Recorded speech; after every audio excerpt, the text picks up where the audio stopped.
The night of February 22nd, 1945, began like so many others on the northern lip of Iwo Jima, cold, wind-shredded, and illuminated only by the intermittent glow of Japanese flares drifting down over the volcanic plain. Corporal Nathaniel, Nate, Harper, lay belly down behind a blasted stretch of coral rubble, listening to the long metallic breathing of the Browning M2 heavy machine gun that sat on its pintle mount just a few feet from his face. The weapon weighed more than he did when he had first enlisted. Its barrel alone was longer than a Garand rifle. For months, he had heard officers complain that the .50 caliber was too heavy for mobile use, and that no Marine in his right mind would drag one across open ground. But out here, on this small black island where every ridge seemed to open into a new killing zone, weight had stopped meaning anything. What mattered was firepower, and the M2 promised a kind of absolute finality that nothing else in the Marine arsenal could match. Before we jump back in, tell us where you're tuning in from, and if this story touches you, make sure you're subscribed because tomorrow I've saved something extra special for you. Harper's hands shook slightly as he pressed his fingers into the gritty, frost-cold earth. The ridgeline ahead, one of the minor rises north of Motoyama Airfield, No. 2, was still and silent, but he could feel it, the unmistakable pressure in the air that meant movement was coming. Every Marine on Iwo Jima learned this instinct within 48 hours. You did not see a Japanese night assault. You felt it, sensed it, tasted it in the drying of your mouth, and the faint shifts in wind that carried scents of sweat, damp cloth, and the earthy smell of men who had been underground for days. Behind him, the rest of his heavy machine gun section of the 5th Marine Division murmured quietly, checking ammunition cans, tensioning the M2s, spring-loaded feed pall, wiping volcanic grit from the bolt. They had no sandbags, no proper emplacement, no reinforced bunker. They were positioned where a flamethrower team had been wiped out the previous afternoon, their bodies dragged back under fire. The ground was still speckled with shrapnel fragments.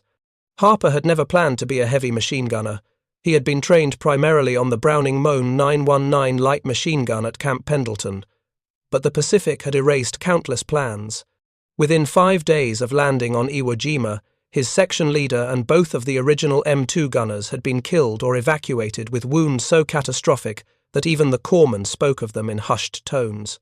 When the platoon sergeant shoved the M2's T-handle charger into Harper's hands and said, "Congratulations, you're the new gunner," Harper had not argued.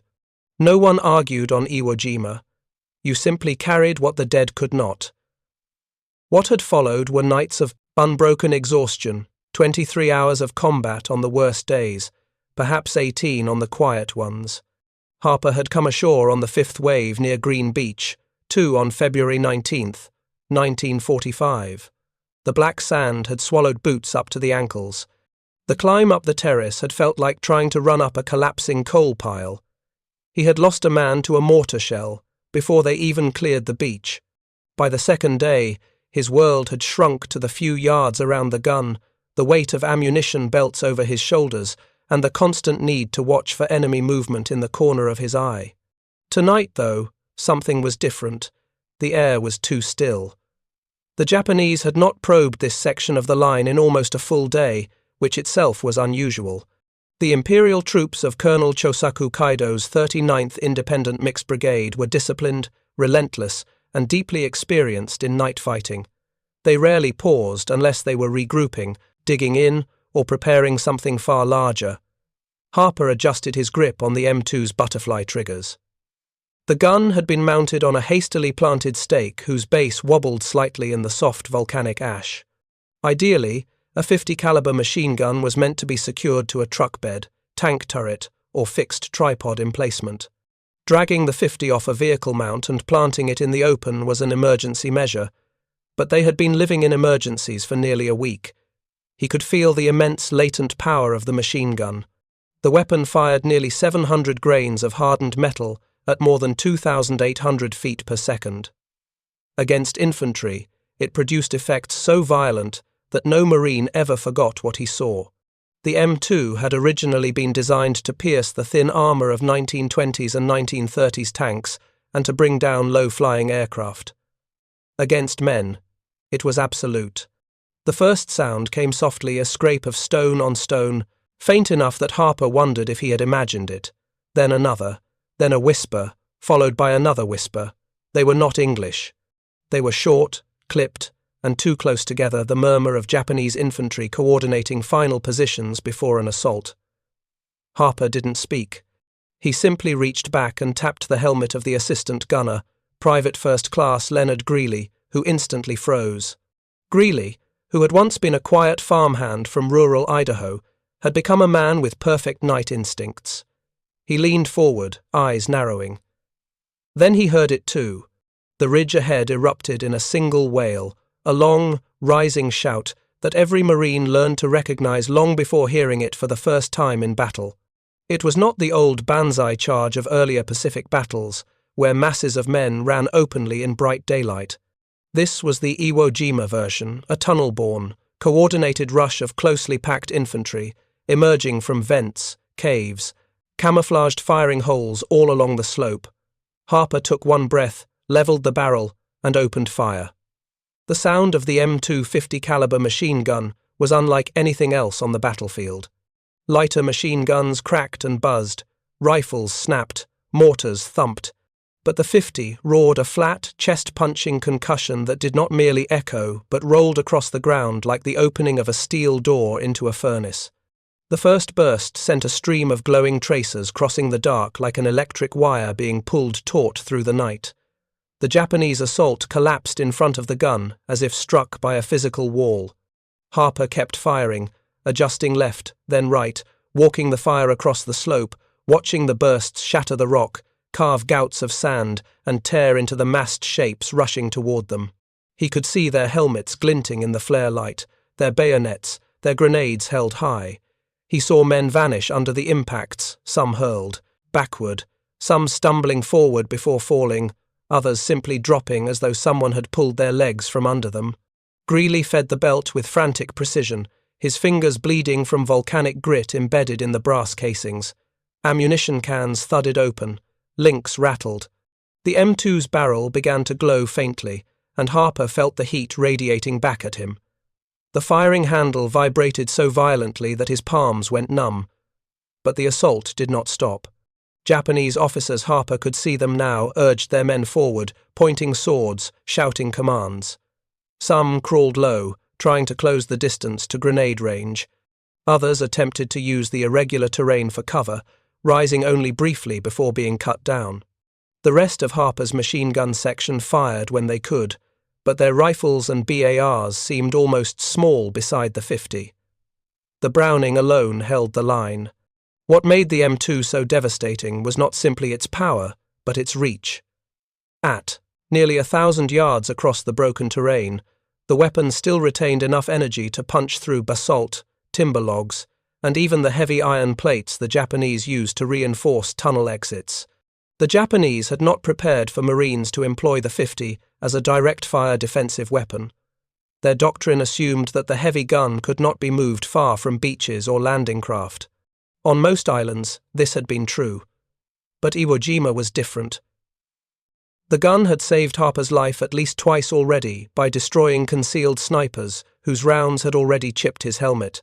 As the second wave of the assault surged upward, Harper saw something that made his stomach tighten: 2 Japanese soldiers crawling together, one carrying a satchel charge, the other covering him with a rifle. They were headed toward a small ravine that led directly to the gun's flank. If they reached it, the blast would take the gun, Harper, Greeley, and anyone within 20 feet. Harper swung the barrel sharply to the right and fired a sustained burst. The recoil slammed into his shoulder. The satchel charge erupted in a white flash as the man carrying it pitched forward, detonating prematurely and throwing both soldiers apart in a violent halo of dirt and debris. Harper blinked sweat from his eyes. The barrel was so hot that shimmering heat waves curled from its surface. They had no spare barrel, the tripod had been lost in the earlier bombardment. If the gun overheated completely, it would seize, and they would be left with only rifles against a force that outnumbered them at least 10 to 1. But the Japanese kept coming. Some tried to run upright in short sprinting bursts, hoping speed would save them. Others crawled. A few simply charged in a dead sprint, screaming. Harper fired until he thought his arms would give out, until the triggers felt like they were welded to his fingers.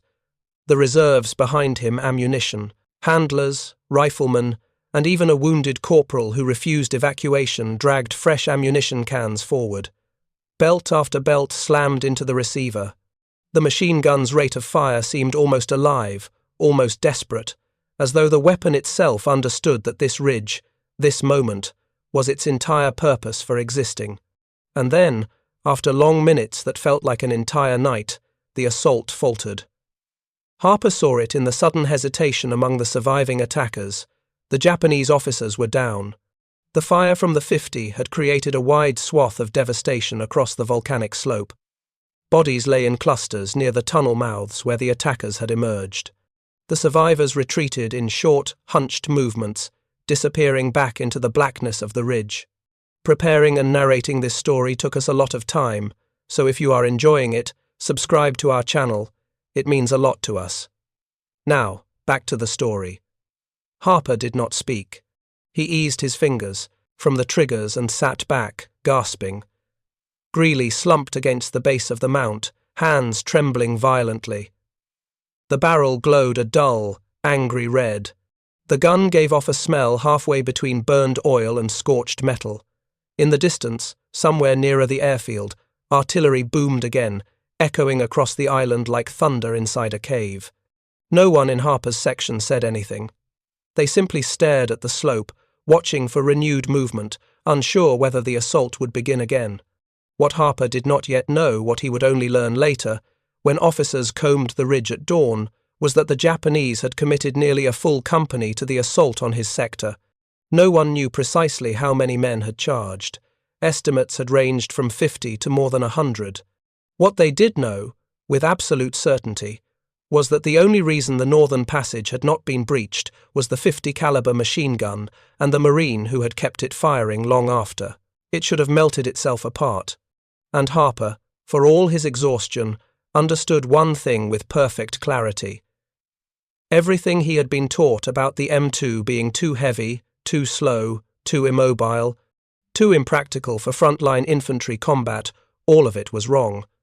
Weight was irrelevant when the alternative was death. The 50 had held. But dawn would bring its own reckoning, because on Iwo Jima, survival for one night was never a guarantee of surviving the next. He always said the jungle changed after sunset. During daylight, the ridges above their perimeter on Peleliu felt like any other bad place Marines had fought through: sun-blasted coral, thick brush, cliffs pitted with caves. Hard, hostile terrain, sure, but at least the enemy could be seen. At night, though, that same terrain became a living thing, a breathing thing. It swallowed sound, it ate silhouettes. And it made every man in the 1st Marine Division feel small. The older hands warned the new replacements. During chow time, they don't hit you in the day. They wait until you think they won't. And on this particular night, the night that would define the rest of his life, the jungle felt different, thicker, still. Like everything on the island was holding its breath. Corporal Hale couldn't explain it, but after enough time in the Pacific, he had learned to trust the feeling. It was the same sixth sense that told him when sniper glass was on him, the same gut pull that made him duck a fraction of a second before a mortar round went off close enough to pepper his legs with coral shards. Tonight had that feeling. He sat behind the dismounted Browning M2 he and the others had wrestled off the old wrecked LVT. The metal was still hot from sunset testing, and he kept his hand on the charging handle, thumb resting on the safety, like touching the weapon grounded him. The 50 had become his anchor in a world that seemed to unravel more every day. The rest of the line around him settled into the familiar rhythm of night defense. Riflemen checked bandoliers one more time. BAR men laid out their extra magazines within easy reach. The flamethrower crew kept their tanks close but unlit, praying they wouldn't be needed. The corpsman rolled up his sleeves, pretending he didn't know what he might have to do in the dark. A light wind blew across the ridge, then stopped, and stayed stopped. Even the insects went silent. That was when Hale knew. They were coming. It wasn't shouting. It wasn't gunfire. It was something far smaller, something most men would have missed. A faint metallic tap on coral, a boot toe hitting rock, then another. Then nothing. But Hale had heard enough Japanese infiltration attempts to know that the silence after those taps was worse than the noise. He leaned slightly toward the foxhole to his right. "Coal," he whispered. The young private shifted, nervously clutching his M1. "Yeah?" "Wake Turner." Quietly. The private nodded and disappeared into the dark. Hale looked back down the slope. He couldn't see anything yet, but that didn't matter. The Japanese didn't charge right away. They shaped the battlefield first. Cut the wire in the dark. Identified the machine gun positions by watching for silhouettes. Let the infiltrators crawl in close enough to throw grenades inside a foxhole. He slid the M2's bolt half an inch to the rear, a soft metallic click, locked and ready. The platoon lieutenant fired the first star cluster before the first shot was heard. It burst overhead in a burning bloom of white, and suddenly the world below the ridge exploded with movement. They weren't 5 men. They weren't 10. They were everywhere, crawling, running, darting from coral shadow to shadow, dozens, maybe more. Enough that the first flare didn't illuminate all their helmets. Someone on the line shouted, "Contact front! Contact front!" But Hale didn't hear the rest. He had already squeezed the butterfly triggers. The .50 caliber thunder tore the night apart. The muzzle blast lit the coral like lightning strikes, each flash revealing dozens of figures sprinting uphill, rifles raised, bayonets fixed. The first burst shattered the rock in front of them, the next ripped through their ranks, and the third walked left to right across the advancing wave with brutal precision. The M2 didn't fire bullets, it punched holes through the world.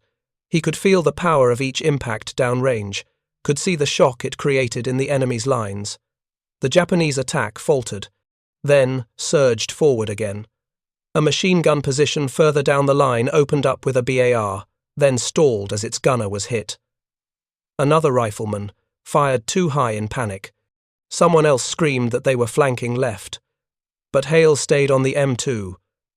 The .50 didn't rise, didn't sway, didn't drift. It only anchored harder into the ground as Hale leaned his whole body into it, firing in disciplined bursts, tracing every movement in the flare-lit chaos. Then the flares died, darkness swallowed everything again, and the Japanese soldiers finished closing the distance. Grenades left. The warning came too late for Cole. 2 blasts shook the foxhole beside Hale's position, a flash, a scream, and the unmistakable groan of someone who had just taken shrapnel in the torso. Hale didn't look. He couldn't. He slammed a fresh belt into the M2, yanked the charging handle back with a metallic clank, and fired into the dark at muzzle flashes only feet away. Tracers carved red arcs across the jungle floor. Bodies fell. Others crawled. Others kept coming. At least 20 Japanese soldiers were already inside the first layer of wire. Some sprinted upright, others hunched low with grenades in both hands. And then the worst thing possible happened. The M2 jammed. He knew the sound instantly, the metallic clack without recoil. He also knew what it meant. He'd fired too hot, too fast. Smoke curled out of the feed tray. A half-linked belt drooped uselessly. The barrel glowed a dull orange in the dark. Most Marines would have backed off and let it cool. Most Marines would have drawn their rifle. Hale didn't. He slammed the top cover open, ripped the belt out, cleared the feedway with a gloved hand that burned instantly through the leather, and slammed another belt into place. He pulled the charging handle back. The M2 roared again. He didn't let it stop. The Japanese commander must have realized the M2 was the cornerstone of the entire Marine defense, because within moments, the majority of the attackers shifted their push toward Hale's position. Rifle fire cracked from only 20 yards away. A Type 99 LMG opened up from the left, rounds snapping into the coral wall behind him. A cluster of grenades detonated so close that Hale's vision went white at the edges. He kept firing. The M2 kept cutting. One long belt spilled off, the right side of the gun, then another. Barrel smoke thickened. Spent casings covered his boots like brass gravel. Then the leftmost foxhole went silent. Then the next one, and the next. The platoon sergeant shouted, "The left is gone! Hold centre! Hold centre!" But Hale could barely hear it. He could barely hear anything, only the deep, hammering pulse of the 50. Only the thump of grenades, only the screams of wounded Marines behind him. Then, a shape rose from the brush only 20 feet away. A Japanese soldier, with a katana, charging straight toward the M2. Hale pivoted the massive gun not fast enough. The Marine behind him fired a single shotgun blast that knocked the attacker down mid-sprint. Then both of them heard it. Another wave coming. Bigger than the first. The worst moment of the night wasn't the breach, wasn't the grenades. It was when his left hand reached for the next ammunition can and found nothing. "We're dry," someone yelled behind him. Hale knew it before they said it. The platoon had burned through nearly every 50 belt, keeping the ridge from collapsing. Maybe 500 rounds left. Maybe less. He yelled to the nearest Marine, "Go to the dead! Grab belts off the dead LVT crew!" The man sprinted toward the wreck and vanished behind a spray of machine gun tracers. Hale didn't see him get back up. He fired the last belt slowly, deliberately, each press of the butterfly trigger timed to a clear target. The gun felt sluggish. The barrel burned white-hot. The bolt stuck twice. Then the gun fed the last round. One impact, one tracer, one echo, silence. The M2 went still, and the Japanese soldiers began gathering for the final push.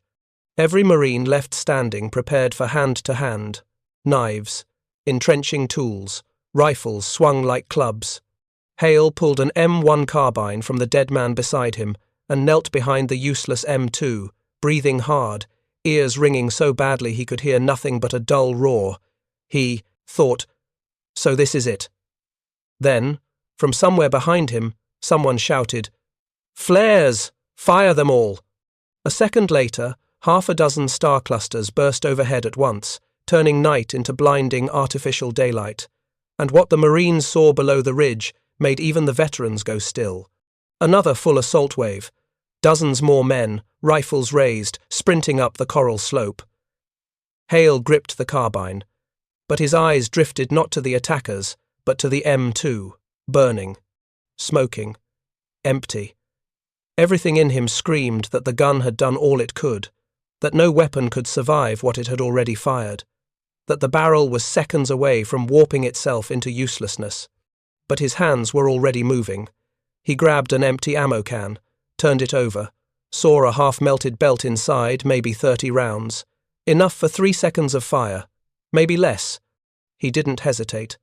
He slammed the belt into the feed tray, pulled the charging handle, and fired. The M2 screamed back to life in a blistering, desperate burst. The tracers tore through the leading edge of the assault wave. The Japanese line broke again, and this time it didn't reform. Marines who had been moments from death charged forward, screaming, rifles blazing, driving the remainder back down the slope. The second wave turned into chaos, then into retreat, then into nothing but bodies scattered across coral and brush. And finally, the ridge fell quiet. It took hours to fully secure the area. The ridge was littered with expended brass, splintered rifles, and scorched earth. The M2 barrel had warped so severely that it had fused slightly at the tip. Hale's gloves were melted into his palms. His uniform was blackened from muzzle, flash, and smoke. A staff officer arrived at dawn, looked at the devastation, looked at the bodies, looked at Hale's machine gun, and the only thing he said was, "Who the hell was manning this thing all night?" A Marine pointed at Hale, still sitting behind the M2, hands shaking from adrenaline and exhaustion. The officer stared at him, then at the coral slope below. "Good God," he whispered. "How many did you drop?" Hale didn't answer. He didn't know. No one would ever truly know. Some Marines claimed it was 80, some said more, some said less. But every man who survived that night agreed on one thing. If Hale hadn't kept that too heavy 50 caliber firing even past the point where it should have melted, jammed, or blown its own barrel apart, the ridge would have fallen, and dozens of Marines would have died in the dark. Instead, one gun, one Marine, held back an entire assault, and the hill stayed in American hands.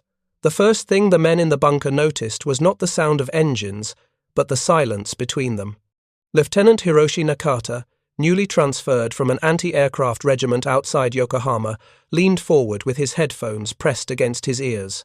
His face looked drained of blood. "These patterns," he whispered. "They're wrong." Colonel Satoru Ishihara, the senior intelligence officer in the sector, approached from behind. "Wrong how?" Nakata swallowed.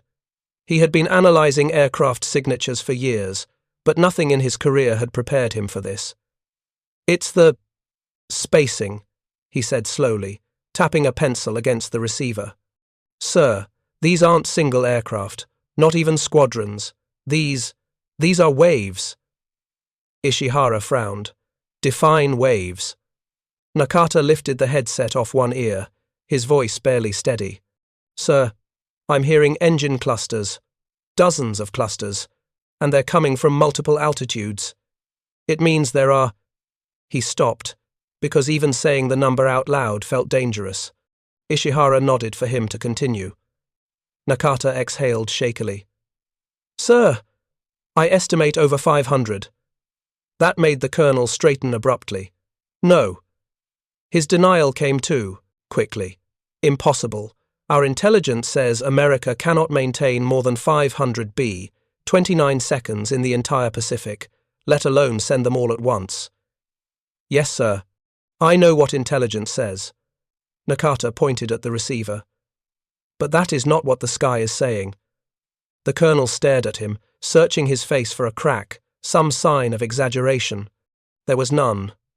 The operator's hands trembled slightly. "If these engine signatures are real, then this isn't a raid." He lifted his eyes. "It's an occupation of the air itself." Ishihara felt a shiver crawl up his spine, a sensation he hadn't felt even during the darkest nights of the Guadalcanal retreat reports. "Record every signature," he said finally. "Pass all readings to Central Command, and prepare the bunkers." But those were empty words, spoken because they were the only words he could still say. Deep inside, the colonel knew something the others didn't. Japan could handle 30 bombers, maybe even 100. But 500? That wasn't an air attack. That was a mathematical event, a proof of something Japan had refused to believe. And that was when the second operator, Private Shimizu, lifted a trembling finger and pointed to the east. "Sir," he whispered. Ishihara turned. Through the long slit window of the operations post, he saw the horizon turn a faint, shimmering silver. It wasn't dawn. It wasn't glare. It was metal, sunlight glinting off aluminum skins, thousands of them, stretched across the early morning sky like a second ocean suspended above the first. No one spoke, no one moved, because every man in the room knew one thing instantly: there were far more than 500. Captain Daniel Morgan of the 9th Bomb Group rubbed the bridge of his nose as he scanned the formation ahead. He'd been flying B-17s since early 42, and B-29s since 44. But even he couldn't process what he was seeing. "Skipper," his navigator muttered, leaning forward in disbelief. "That's... Jesus, are those more superforts up there above us?" "Not just above," Morgan murmured. "Below too." His bombardier gave a nervous laugh. "Feels like if one more group shows up, we're going to start stacking like pancakes." "Kid, we're already stacked. Because in every direction, high altitude, mid-altitude, low altitude, climbing arcs, descending arcs, there were B-29 seconds, walls of them, columns of them. Endless, orderly rows, shaped into an aerial armada so large it made the horizon itself seem too small. Morgan had flown in large raids before. 200 bombers, maybe 300 on a big day. But this? This was the sky wearing armor. His radio operator, Jenkins, turned. "Sir, am I crazy, or did I count over 150 planes just from the tail windows?" "Try triple that," the co-pilot said. "Triple what?" Morgan nodded. "We're flying inside a carpet." "What, skipper?" "A carpet," Morgan repeated. "A carpet of wings. Look around." Jenkins did. Slowly. Carefully. And then he understood. They weren't part of a formation. They were inside a continent, a floating landmass of aircraft stretching farther than any man could see. No one had seen anything like this before. No one had even theorized it. America didn't just build bombers. They built airspace. Back in the Japanese command center, Colonel Ishihara was no longer speaking. He was staring at the sky with the look of a man watching his future collapse into dust. Shimizu, the young operator, whispered, "Sir, what do we do?" "Do?" Ishihara murmured. "There is nothing to do." A harsh, metallic grinding sound echoed throughout the bunker, the sound of heavy doors being manually sealed from within. Every man instinctively reached for something: helmets, maps, pencils, paper, anything to give their hands the illusion of purpose. "Sir," Nakata said, hoarsely, "I think you should see this." He pointed at the plotting table. The operators had mapped the incoming formations on the transparent grid board, tiny red marks representing every new engine cluster detected. The red marks had begun as dots, then lines, then dense spirals. Now they formed a blot, a single massive organism of ink covering nearly the entire board. "This," Ishihara whispered. "This cannot be correct." Nakata swallowed. "I double-checked with Operator Ito," he confirmed. "Tokyo's upper airspace is registering." "Sir, it's registering more than 3,000 engines." Ishihara's throat went dry. 3,000? "Yes, sir." The operator's voice cracked.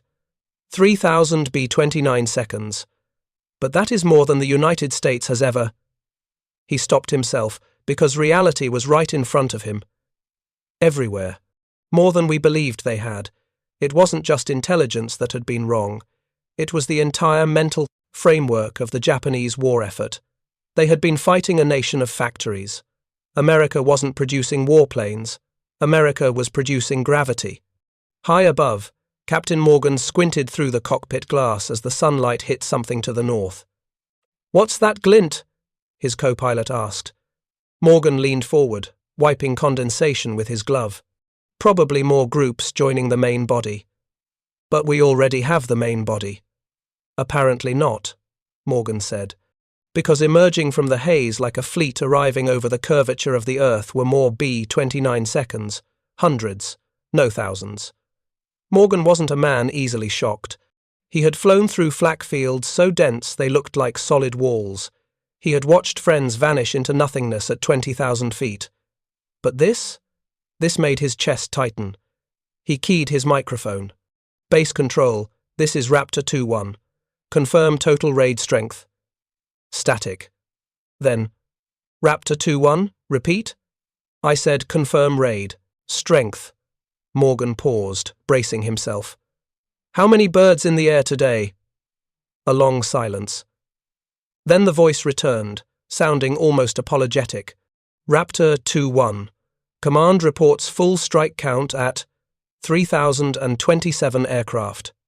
Morgan blinked rapidly. "Say again?" 3,027 B 29 seconds airborne." Morgan let out a stunned exhale. "Holy." His navigator crossed himself. His tail gunner muttered, "We brought the whole damn country." No one contradicted him, because in that moment it felt true. Tokyo's sky had become a geography lesson in American industrial power. The first wave, high altitude, glimmered like tiny white sparks against the upper stratosphere. These were the precision groups, carrying carefully calibrated payloads designed to shatter infrastructure. The second wave flew lower and denser, engines droning in synchronized thunder. These were mixed ordnance groups, demolition, fragmentation, high explosive. The third wave, lowest of all, were the incendiary units, the same ones that had leveled much of the city in March. Their bellies carried destruction of a different kind. And behind them, still forming on the horizon, were reserve groups. Japan had no concept for this. This wasn't a raid, it was weather.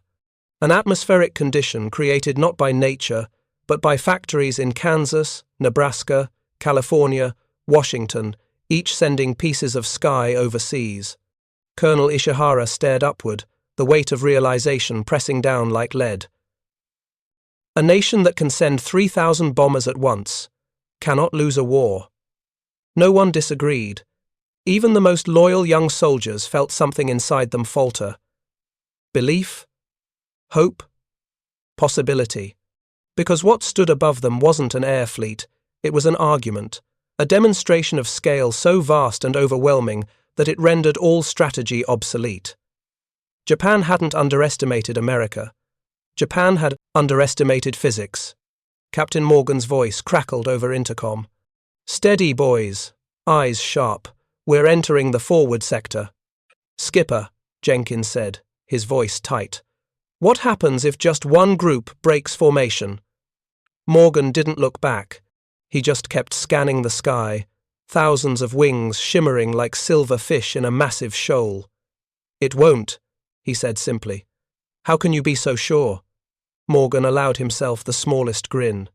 "Because at this point, son, the formation isn't following us." He nodded upward, as if acknowledging something divine. "We're following it."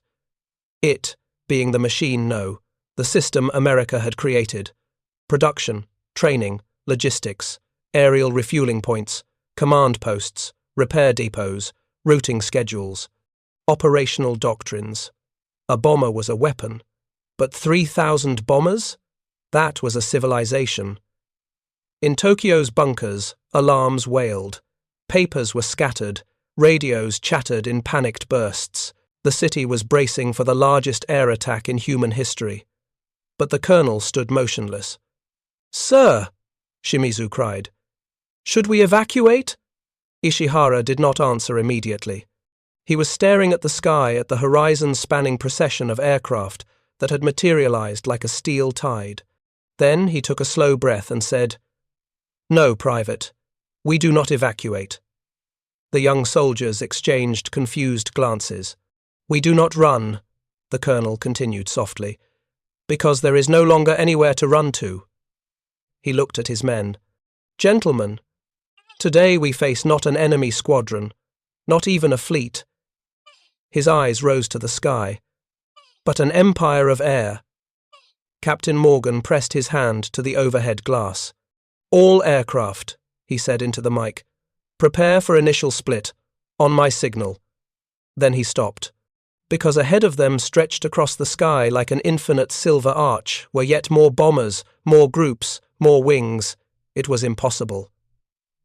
And yet it was real. Morgan whispered, "Dear God, how many did we build?" Nobody answered.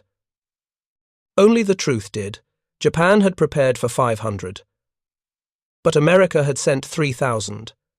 And for the first time since the war began, the sky belonged entirely to one side. For most Marines on Peleliu, the days after a major assault blurred together. Heat, patrols, sporadic sniper fire, digging new holes, filling old ones. But for Hale, the world didn't return to routine. Not entirely. Not after the ridge. Something inside him had changed, something subtle, something he didn't talk about. It wasn't fear. It wasn't pride. It was a strange, uneasy awareness that he had crossed a threshold most men never approached. A place where instinct and training took over completely and left the man behind to sort through the aftermath. Still, the war didn't stop to let anyone think. The battalion rotated positions. Hale's platoon was moved to a new sector overlooking a series of ridges, even sharper and more unforgiving than the one they had barely held. The terrain looked like broken teeth, each ridge steeper than the last, each crevice deep enough to hide a full squad. The Japanese still held many of the caves, still waited for night, still watched, and Hale found himself assigned a new machine gun, another M2, The ordnance team dropped it off beside his hole with a casualness that made Hale blink. The gun gleamed in the sun, new receiver, fresh barrel, unmarred feed tray, a gun untouched by war. Turner grinned weakly. Well, at least this one ain't half melted. Hale didn't smile. He ran a hand along the barrel, feeling the cold metal, a far cry from the glowing furnace he had held 2 nights earlier. Wilkins approached, crouched down, and rested one hand on the top cover. You don't have to run it alone this time. We'll rotate. Whole squads ready to feed belts or take over if things get hot. Hale nodded but didn't speak, because he knew the truth. 50 cal. In the dark, under assault, was not a weapon for a team. It was a weapon for whoever refused to let go. Late the next afternoon, the company commander ordered a small reconnaissance patrol to sweep the lower ridge and verify no Japanese forces were regrouping. Hale was assigned to overwatch with his new M2 while Turner and 5 others descended the slope. It was supposed to be routine, but nothing on Peleliu ever was. Hale set up the gun, sighted down the steep coral incline, and scanned the brush. He kept seeing shadows shift shadows that weren't moving, shapes that looked like helmets or shoulders but vanished when he blinked. His pulse quickened and didn't slow. Turner's voice crackled over the field phone. Area looks quiet so far. Moving toward the tree cluster, Hale gripped the butterfly triggers. Quiet wasn't good. Quiet meant waiting. Minutes crawled by. Then, burst of rifle fire. Then shouting. Then nothing. Hale didn't think. He just grabbed the M2 by the receiver, heaved it to a new angle on the ridge, and sighted down into the trees. He could make out vague shapes, figures running, figures ducking, flashes of movement in dense brush. He shouted to Wilkins, "Contact front! Turner's team!" The sergeant was already moving, Marines scrambling behind trees and rocks, rifles up. Hale didn't wait for orders. He fired. The M2 barked a thunderous burst, echoing across the ridge. Coral exploded, tree bark shredded. The brush shook violently. Hale walked the bursts in controlled sweeps, short, precise, forcing the attackers to scatter. Wilkins yelled, "Keep 'em down, Hale! We're going in!" As the Marines rushed to extract Turner's patrol, Hale kept the 50 roaring, creating a wall of fire so intense that the Japanese assault stalled completely. Every time a helmet appeared through the brush, Hale snapped a burst toward it. Every time the attackers tried to flank, he flattened the movement before it grew legs. The new M2 ran cool and clean. Not like the other. Not like the demon he'd held on the ridge. This was a weapon behaving like a weapon, not a lifeline. Turner's voice crackled again through the phone. "We're pulling back! Cover!" Hale answered with fire. Up next, we have 2 more incredible stories that are waiting for you. Just click the image you want to watch, and it will take you there. If you enjoyed this video, make sure to subscribe. It would mean a lot.